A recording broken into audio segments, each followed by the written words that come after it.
GB News presenter Stephen Dixon was forced to bring the breakfast show to a halt as he shared some dramatic breaking news live on air. GB News took an unexpected turn when broadcaster Stephen Dixon was forced to halt the breakfast show to deliver some devastating breaking news. During Thursday's visit, January 30th, to the London studios, the 50-year-old broadcaster returned to the helm on the morning show alongside his co-star Ellie Costello. The dynamic duo discussed some of the biggest stories hitting the headlines, including the news that Rachel Reeves has backed Heathrow's third runway in an effort to push growth and water bills set to rise by £123 a year in April. But the program came to a dramatic halt when the dad of one revealed that a passenger plane carrying 64 passengers and crew had crashed into a river in Washington, D.C. after it collided mid-air with a U.S. Army helicopter. 18 bodies have been pulled from the Potomac River so far, where the search and rescue teams continue to explore the waters in freezing temperatures, according to the BBC's broadcast partner, CBS. U.S. authorities are investigating, and the nearby Ronald Washington National Airport has grounded all flights. At around 9 p.m. local time, 2 and GMT, a PSA Airlines jet top zero rating as American Airlines 5342 collided with a U.S. Army helicopter as it approached Ronald Reagan Washington National Airport, according to the Federal Aviation Administration.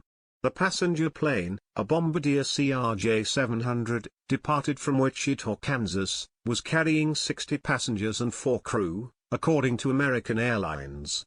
The Pentagon said her helicopter involved was a Sikorsky H-60 that took off from Fort Beaver in Virginia.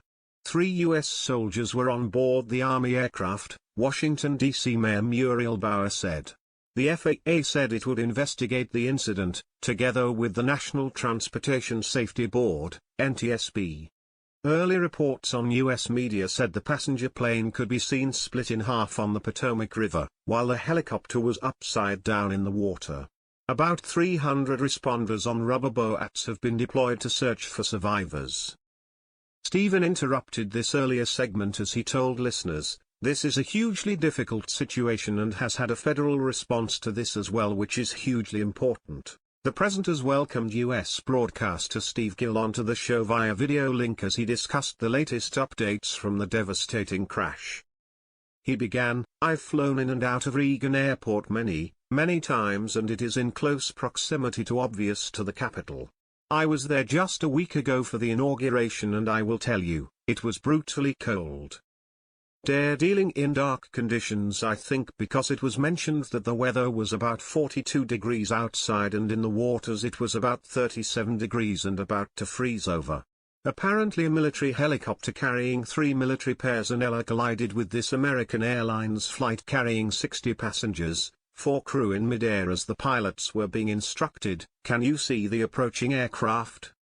Earlier reports say they may have been looking at another aircraft rather than the one that was literally above them. They could not see them, and as the two collided, there is some videos of literally a fireball in the sky.